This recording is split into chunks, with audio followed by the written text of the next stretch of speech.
Mau disampaikan setelah Ibu Megawati menulis seluruh pendapatnya di opini Kompas, tetapi setelah itu kan kita diharapkan pada libur panjang dalam rangka Idul Fitri. Bahkan kemarin ketika MK buka misalnya, itu kami sampaikan kemarin, tapi karena baru hari ini yang kami sampaikan pada hari ini. Pak Hasto, untuk kelanjutan angket itu seperti apa? Ya sebenarnya kalau kita lihat, ini persoalan geopolitik ini kan sangat serius. Ketegangan akibat serangan balasan Iran terhadap Israel itu menciptakan krisis geopolitik yang baru.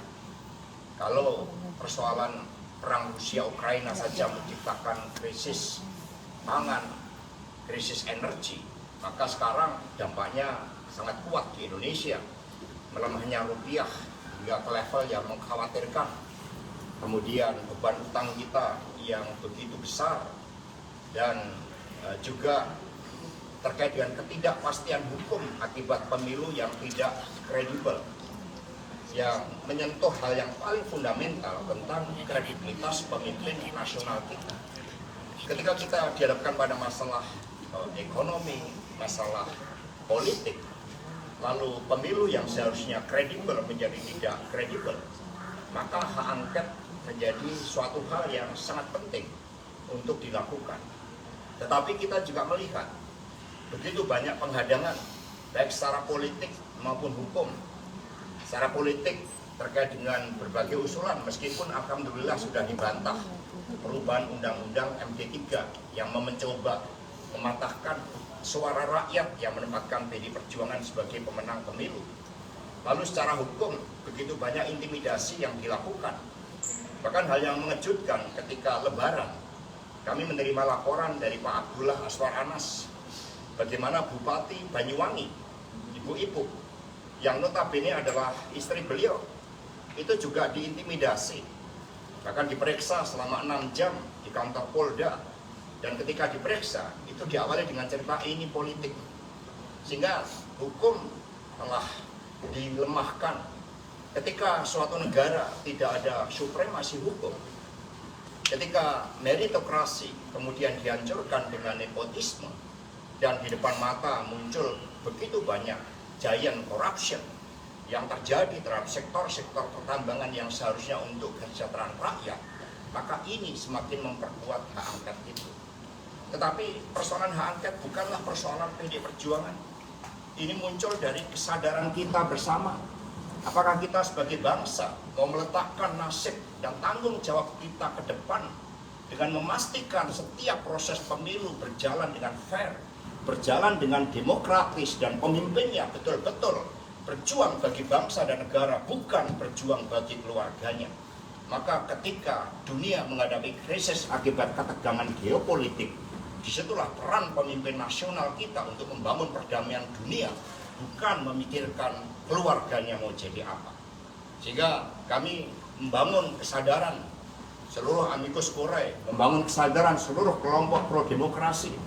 Mari bersatu untuk menyelamatkan masa depan negeri ketika kedaulatan rakyat harus tercermin melalui pemilu, dan tidak boleh ada kekuatan manapun, apalagi satu keluarga yang mencoba menghilangkan demokrasi yang sudah dirintis para pejuang bangsa, termasuk Ibu Kartini. Habis gelap, terbitlah terang.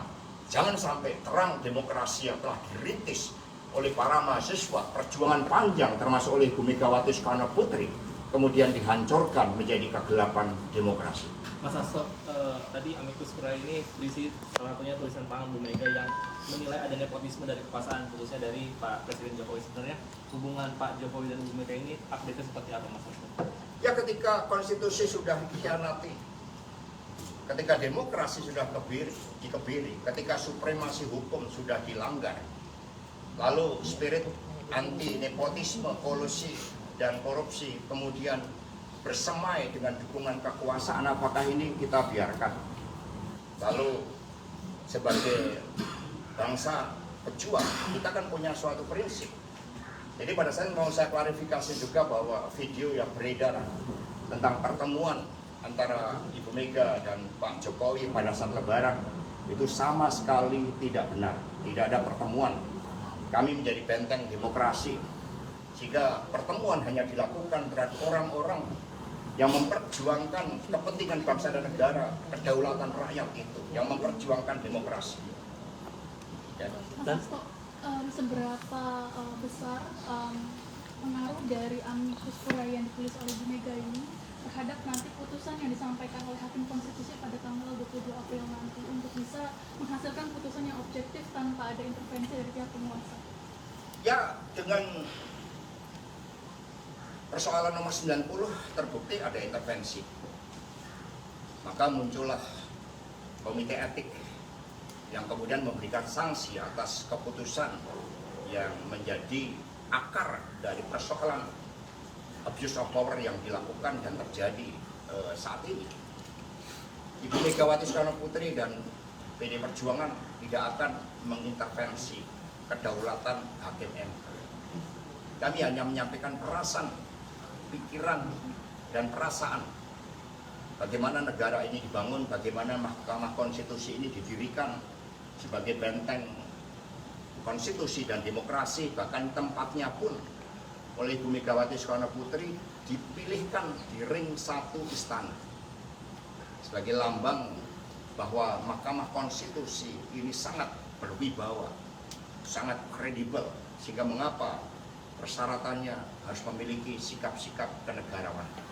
Kami menghormati seluruh independensi dan kedaulatan Hakim MK, hanya kami berharap agar keputusan itu diambil dengan hati nurani sebagai bagian dari mitigasi krisis politik dan mungkin juga ekonomi yang sebenarnya tidak